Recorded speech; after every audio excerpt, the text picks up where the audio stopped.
Are you overwhelmed by the challenge of personalizing communication for thousands of students? That's where Element 451's AI assistants come in. From nudging prospective students to guiding those already on their journey, AI assistants don't just automate.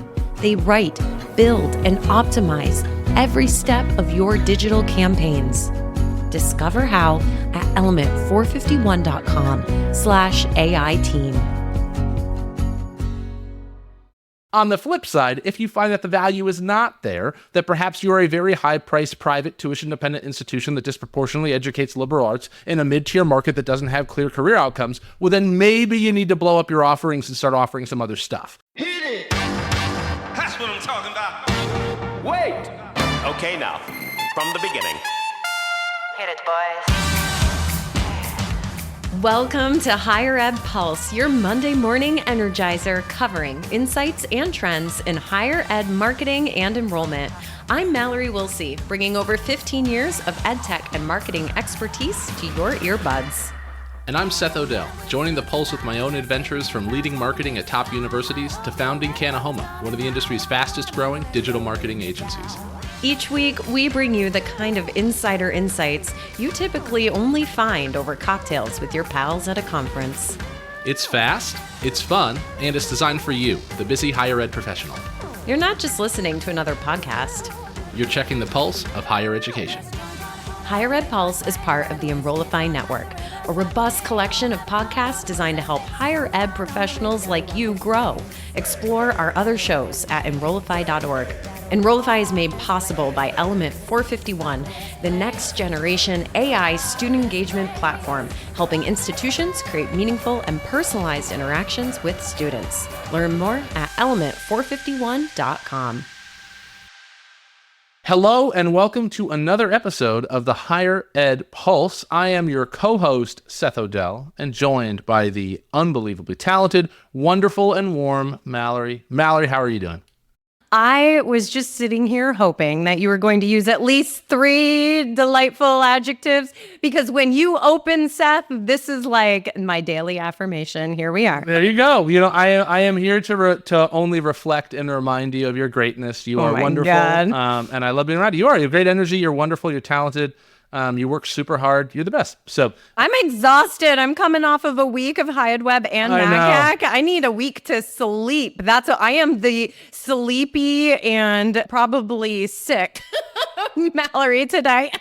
You know, science shows one rest day a week of like real recovery is really good for like people. It's just like really like shut it down for a week, which makes sense. Or for shut down for a day, not a week. Well, do a week too. Take a week, whatever. But in either case, I'm excited to be here. We have a lot to talk about in the topic, which is going to be good. But before we dive in, I was going to bring up, you mentioned just before we hit record that you've been noticing I've been a little more active on LinkedIn lately. You sure have. I've been like super active on LinkedIn. And so I was starting to tell you about it. And I was like, oh, should we just record this? Like, I don't know if I would normally share this, but I was like, I'd share this with my friends. And like, well, if you're listening, I consider you a friend, right? We talk about the point of this podcast is to show you the topic. So we're going to let you in, under the hood. And so I have been posting 1 to 3 times a day on LinkedIn. I am doing in the middle, now past the middle of like a 30-day stretch. Essentially, I partnered with a content freelance group that went back through all my old newsletters. So they offer this service where they go back through your old newsletters and rewrite, repurpose, and redesign content for LinkedIn. And the reason is they have a whole belief that higher frequency posting in a variety of formats, including a lot of carousel content, can disproportionately improve performance. And so my LinkedIn reach has been sort of at a certain level. And I was like, I've always thought about, should I post more? I kind of just post after the fact. I write a newsletter. I'll put it over there if I can. I've never really had like a LinkedIn strategy. It's right. Marketers, it's so funny. We do so much marketing for everybody else, but then we don't have the same strategies for ourselves. Kanahoma, the agency I run, we don't really do a lot of marketing. We don't do advertising. We don't do anything else like that. So I was like, well, maybe I'll like try to be more active on LinkedIn. So I am in the middle of this test of 1 to 3 pieces of content a day for 30 days and measuring how much it increases my reach. And the big thing I'm trying to figure out with the analytics is, am I just reaching the same people more, which is totally fine, or am I reaching new and different people, which obviously I'd love to get into second connections, more people that work at other institutions, just to meet more folks. So TBD, jury's out, but maybe in a couple weeks I can read out the results for everybody. But yeah, if you picked up that I'm more active on LinkedIn like Mallory did and called me on it right before before we recorded, it is a part of an intentional strategy to see if I can improve my reach. The case studies they've had, I know someone they worked with, they 10x'd their reach. They went from reaching 2,000 to 3,000 people a post to reaching 30,000 people a post, which is wild. So right now for me, I mentioned Mallory, I reach between 800 and 3,000 folks per post typically. Those numbers have been going up. I think jury's out still though, and so we will see. But if you've noticed me more active on LinkedIn, it is intentional, and it's a marketing strategy for myself.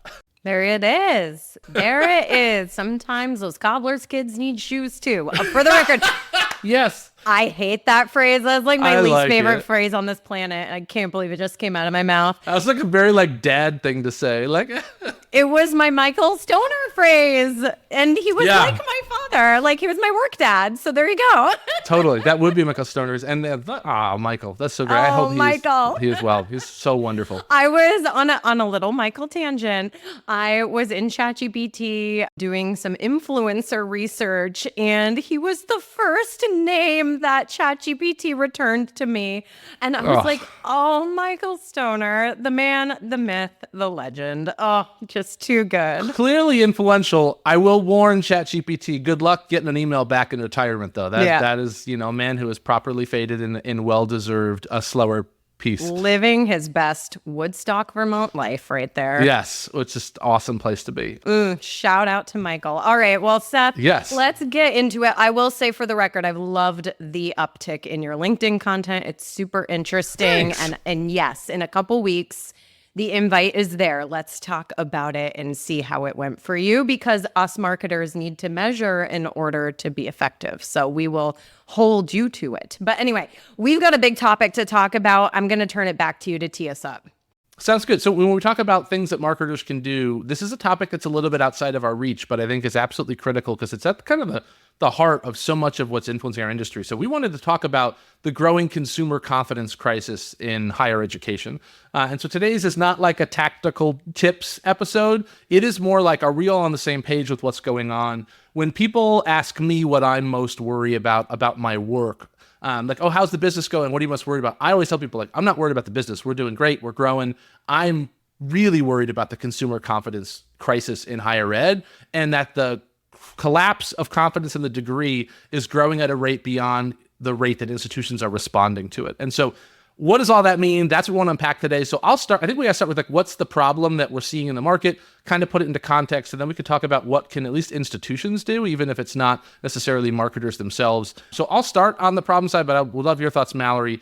Essentially what's happening right now is consumers or folks in the US are having less and less confidence that college is essentially worth it. There was a 2020 Strata Pulse, this is pre-really COVID era, that showed that a lack of career value was the number one reason, right? So it started with people saying, I don't think this degree is going to necessarily lead to a job. That's driven by increasing cost of tuition. And also I think the fact that not all degrees are really as hard pathed to a clear employment outcome as others, right? And so we've seen a shift away from liberal arts towards STEM. So in 2020, we see this data. Post-pandemic, though, it's gotten a lot worse. So there was just a Gallup poll that came out just a couple months ago, and it showed that really only 36% of adults have a great deal of confidence that higher ed is worth it, which is a 21% decrease from 2015. And so and there's other data I've seen of 65% of today's college students say college isn't worth it. And it's important to note, this is not just a recent trend. For me, this is just me, no study has shown this.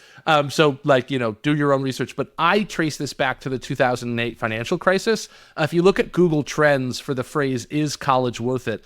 Essentially, nobody searched for that phrase before the financial aid crisis. It's basically non-existent data. And then starting in 2008 and 2009, you see this sharp and steady rise of folks looking for, is college worth it, all the way up to about 2015. It stays a little bit flat, and then once we hit COVID, it just takes off like crazy. And so the reality is, we're increasingly seeing people not sure that college is worth it. And then so the question is is this a perception thing or is this real? Because we're also seeing employers are decreasing the demands for jobs or that require degrees. And so a lot is happening. And so to me, Clayton Christensen, who's a researcher at Harvard, wrote The Innovator's Dilemma. He talked a lot about the shift to online, how the shift to online was going to cause a lot of traditional colleges to close. I think the bigger factor that's going to drive closures is the consumer confidence crisis, not a modality transition. And I just worry sometimes, is this just a very slow evolving like black swan event that's going to take 10 years to play out. And just because of the timeline, we're not fully seeing it. So I don't know. That's how I see the problem. A lot of folks have a lot less confidence in the overall industry. I don't know, Mallory, how are you seeing it? And maybe we can put it into context and unpack it a bit further. Seth, I think everything you just said is spot on, and I definitely want to get to unpacking this because there's a lot to talk about. So I'll just say, in summary of what you said, what are we looking at? We're looking at a perception of value, rising tuition costs, families feeling like ROI is not sufficient when they measure that up against employment outcomes. We're talking about real hard costs versus returns. There is obviously a student debt crisis right now. There are stagnant or low wages for recent graduates. That is all fueling this perception that college is a risky financial investment. And then there is, kind of nationwide perceived lack of relevance. Yeah. And institutions are like the Titanic running towards an iceberg when it comes to the changing workforce demands within the U.S. And I saw a stat recently that 52% of schools believe their business models for micro-credentials are not sustainable, when the reality is there is an increasing demand for stackable and alternative credentials that's driven by the need for workforce-aligned education. So we have a lot of schools that are really focused on these legacy education models, and that is just completely misaligned with the current expectations of learners who are looking for more flexible options that have immediate workforce value. So this is a massive problem. So let's turn our attention to what colleges should or shouldn't do because of it. Yeah. Hey, it's Seth. Element 451 is hosting the AI Engage Summit on October 29th and 30th. This free virtual event features many of your favorite Enrollify creators and will explore AI's impact on student engagement, enrollment marketing, and institutional success.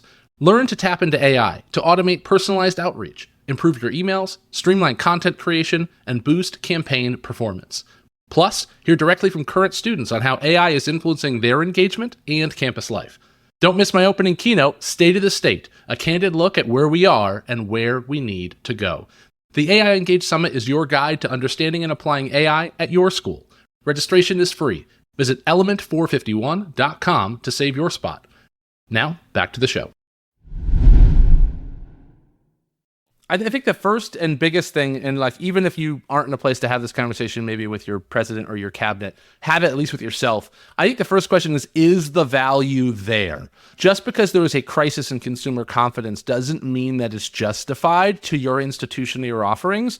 I strongly believe that the consumer confidence crisis is an industry-wide concern. It is the market's overall concern with higher education as a whole. And so that means you at your institution may not have a problem at all. Like, you may have incredible career outcomes, you may have incredible success, you may be incredibly valuable for whatever price you charge, whether you're really affordable or quite expensive. So the first is there value there? If it is, this actually does become a marketer's problem, because now it's like, how do we tell that story of the value that you get so people that may come to us with a category-wide concern can understand why we are an exception to that concern? On the flip side, if you find that the value is not there, that perhaps you are a very high-priced private tuition-dependent institution that disproportionately educates liberal arts in a mid-tier market that doesn't have clear career outcomes, well, then maybe you need to blow up your offerings and start offering some other stuff. And that does open up the whole conversation about decoupling the degree and work with everything else, all sorts of things. But I do want to back that up and say that, like, is the value there? Because the concern is with the category, not with the college. And if the value is there, then this is a marketer's problem, not an academics. And this is a story you can tell. So that'd be like the first thing I would say in thinking about it. Now, the problem is, if there is a problem with the product, there's a lot of things we need to do to unpack that, because obviously the market is looking for things beyond just a traditional 4-year degree. And so there's a lot we need to focus on. But that'd be the first one that I would throw out for folks to consider. So Georgetown University has in their Center on Education and the Workforce a lot of valuable resources. I'll drop a link to the website in general, but then you can drill into some of these resources. They're all around kind of understanding ROI by institution and major. So to help you kind of figure out which category you're in, this could be a really great resource. They've got ROI rankings for 4,500 institutions based on the schools themselves, but also based on their programs. programs. So some of the most recent articles are around the future of good jobs and projections through 2031. And then another article actually uncovers the misalignment between the supply of certificates and associate degrees and the future demand for workers. And it finds that more than a quarter of all of these middle skill credentials are conferred in programs of study that do not have a direct occupational match. And only 42% of certificate and associate degree completers in things like liberal arts, general studies, and humanities programs actually go on to four-year institutions within 6 years of getting that two-year degree. So, right, like there is a huge risk that these students are not going to transfer to a four-year program, and then they become one of, many graduates in a field that do not have direct connections to occupations that can transition them from school to work. So this is a really valuable resource, tons of great information there. But again, it's all kind of pointing to the root of the problem, right? And I think that if colleges can start to be more transparent about graduation rates and post-graduation employment stats and the ROI, if you are finding yourself as the exception and you've got things to tout in those three areas, you gotta start talking about it. Yeah. I just, okay, so much there. One thing I actually want to back up and say, I just talked about how this is a concern with the category, not with the college. But what you've just brought up is, I think I missed the whole point too, which is that it's not even with the college, it's with the individual academic programs, meaning that like the market is concerned about the industry, but this is really about your institution. But at the end of the day, it's about the program itself, because I am sure that every college university can find programs in their portfolio that have unbelievable professional outcomes. And I think you just drilled me down like a whole other layer that I don't think I was respecting enough or appreciating, that this really almost becomes like a program by program area. And I would say that is a key component of like how can institutions respond, is you have to double down on your strengths and focus on where you do provide this value first. And so I do think it's like doing a proper assessment of your own institution with data like you just talked about, with your own individual outcome data, and understanding where are we strongest and where do we potentially shift more attention there. So like if we have strong healthcare outcomes, or if we're strong in a certain region or within a certain school, like a school of business, like let's focus on the areas where we think the value is already there. And like maybe that's where your growth comes from. Like growth in the future may not be a high tide that lifts all ships. That's the growth that we saw in the 80s and 90s when it was population dynamics and more kids are finishing high school. It's like, well, if there's more people in the market, they all disproportionately more of them go to school, everybody sort of benefits. This is not the case. In the future, growth is probably going to be much more surgical. And so that to me is just a really big call out. I have more here I can go to a second, but I just want to pause it. That's like not in my notes at all. I want to appreciate that you shared that. That's not the industry, it's not the institution, it's the program itself. And that's the level you have to drill into if you want to actually talk about whether or not a consumer should have confidence in the offering or not. There you go. All right, keep us rolling, Seth. Okay, a couple other things that I would say is I think we have to understand that there is no playbook. And so one of the things that I think I'm seeing, we at Canahome, we work with a lot of smaller to mid-sized institutions. So folks that have maybe 1,000 to 5,000 students, to disproportionately traditional campus more than online. A lot of the times they come to us saying we're seeing these things going on at either mega universities or flagship publics, things like big B2B divisions or like decoupling a degree into micro credentials. But I need people to understand that most of this stuff has not been figured out. Most B2B offerings are not terribly viable. People basically sign up employer partnerships and they don't really meaningfully activate them. And so it's really just like a bunch of MOUs without a lot of students behind it. When it comes to decoupling a degree into individual courses or micro credentials, it costs the same amount to market a degree as it does a course or micro-credential, and no one that I'm aware of has made an economic model that makes sense outside of maybe a centralized platform like Coursera in selling courses. And so like people come and say, oh, I want to start selling courses. Like, yes, the market wants a degree that's decoupled, but at the same time, nobody has figured out how to make that economically viable. So don't just chase the executions of your competitors. You have to chase the outcomes of your competitors, and don't just play the playbook because the playbook doesn't exist yet. And so I think that there's like a nuance that just because the market wants it doesn't mean you can give it to them in a way that makes you money, and you may lose money. And so I think when it comes to figuring out what consumers want, it's a little more nuanced than that. My last thing I'm going to say, because I'm bouncing through a whole lot, is when it comes to telling the outcome story, which is the other point that you made at the end, which I really appreciated, outcome stories can be objective and subjective, and they should be told both. Like, if you have the objective data on outcomes, that's great. At the same time, like, testimonials always work for a reason. If you can show successful people applying what they've learned in the fields your prospective students want to work in, and ideally, if they are say it in a really interesting way, they have cool stories, work for a cool brand, like, all that matters. And I just don't see enough people telling enough stories. And I think people have to do this, like, demonstrably more. Like, are we putting out hundreds of testimonials? Because one of the things that I think we see is that testimonials come out at the brand level. So people that can tell you why X university is so great. But as you just highlighted really well, this is not about the institution, it's about the program itself. We really now need testimonials across the whole portfolio of programs. And so at the program level, can we talk about the quantitative outcome, but can we also, like, talk about the really, like, interesting subjective stories that come from individual programs, the types of alums who've made it through. And so that's a handful of things that I think need to be done. Not that they'll necessarily turn the tide, but hopefully in some capacity, it does make a substantive difference for your institution. Well, I want to step back to something you said a few minutes ago around there's no playbook for some of these things. It's so funny that you actually used that word, because in preparation for this episode, I actually found an UPSEA report from August of this year that calls itself the playbook for building capacity and expanding pathways. Now, I hate the word playbook. It's so business jargony sometimes, but I will drop a link to this in the notes too. Okay, I'll check it out. Maybe there is one. There you go. I mean, I don't know. You know, the report is good. It outlines kind of this shift in higher ed towards the alternative credentials and especially micro credentials. It notes that traditional degree enrollments are declining, like first-time enrollments drop by 3.6%, while community college enrollments, dual enrollment programs, and non-credit programs are all seeing significant growth, and it's kind of highlighting that trend, right? And so it actually, I believe it mentions your old employer, National University, within this report as one of the 10 institutions that seem to have figured it out and are doing it right. But it's a great report. Definitely check it out. You know, 94% of institutions are using their existing faculty to develop these micro credentials and alternative pathways, but only about half of them actually believe that they're financially sustainable. So it'll be interesting to see what happens there. Yeah. I think that's where, like, I think, as I said, first I'm going to read that. I appreciate calling that out. I'm going to definitely give that a review.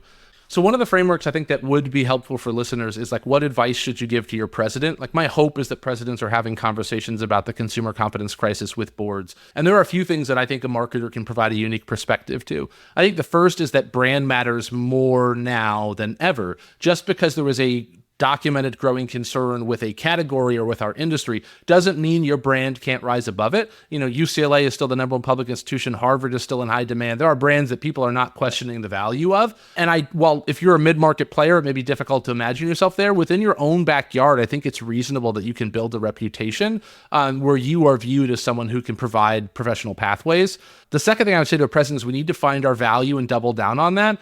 For the majority of my career, when people want to grow, it's been spoken about in either percentages or a volume benchmark, meaning we want to grow 10% next year, or we really want to get to 5,000 students. What's the road to 5,000 students? And what I'm not hearing the framework for is, you know, our health offerings are incredibly strong and robust. How big can we get there? How much value can we provide? Like, I think guiding your leadership through the fact that growth should only come in pockets, not across the portfolio, is really, really critical. And, like, let's focus where the value is clearest. Like, let's go where it's easiest to win. And then I would caution very quickly as a marketer, even if no one's asked you yet, it's I think important to test alternative educational offerings. I actually am very supportive of selling individual courses or micro credentials or certificates. I think that's actually great, but I'm not a supporter of banking on those programs to be profitable. And in fact, they should all be in an R&D bucket, right? It's research and development for a reason. And so the question I would have with leadership, I would encourage you to bring up, is to ask, is our short form educational offerings considered R&D, or is that part of the P&L? Like, is that a core part of the product that's supposed to drive profit, Or is this R&D? We know we need to go here. We know the market is going here, and we're going to invest money without an expectation of return. I think if you can get ahead of those conversations, that's key. And then that last one, I would say, again, it goes back to that testimonial piece. Is like, can you get out there and do a casting call and just capture incredible stories and like just make the case as much as possible, and then layer that into your nurture experience. In particular, the area that I think that's most critical is in doing that to parents during the nurture experience. So more and more schools have like a parent-specific nurture track for traditional undergrad. I think those are the folks that are more often than not asking the questions about the value of a degree. I think students are more concerned about experience and parents are more concerned about outcome. That's probably a little reductionist, and a little simplistic. That's how I've always viewed traditional undergrad. And I do think there's a lot a marketer can do to address that. So those are the few of the components that jump out to me. Nice. Awesome. Well, we have hit the end of another awesome episode, Seth. Always so good to see you. And folks, coming up in October, we've got a lot of big things going on the network, including that AI Engage Summit, which many of your favorite Enrollify creators are going to be presenting at. So we definitely hope that we will get to see you there. Seth, like we mentioned last week, is our opening keynote. It's going to be a great event. We're just about a month away. Between now and then, we look forward to, seeing you on our webinars, and we have some new ebooks and guides that we're going to be dropping. A lot of really cool stuff. So keep an eye on your email. If you're not subscribed to Enrollify, definitely visit enrollify.org. Drop us your email address, and you will be the first to know when new things get released. All right, Seth. So good to see you today. We'll chat soon. Bye, everybody.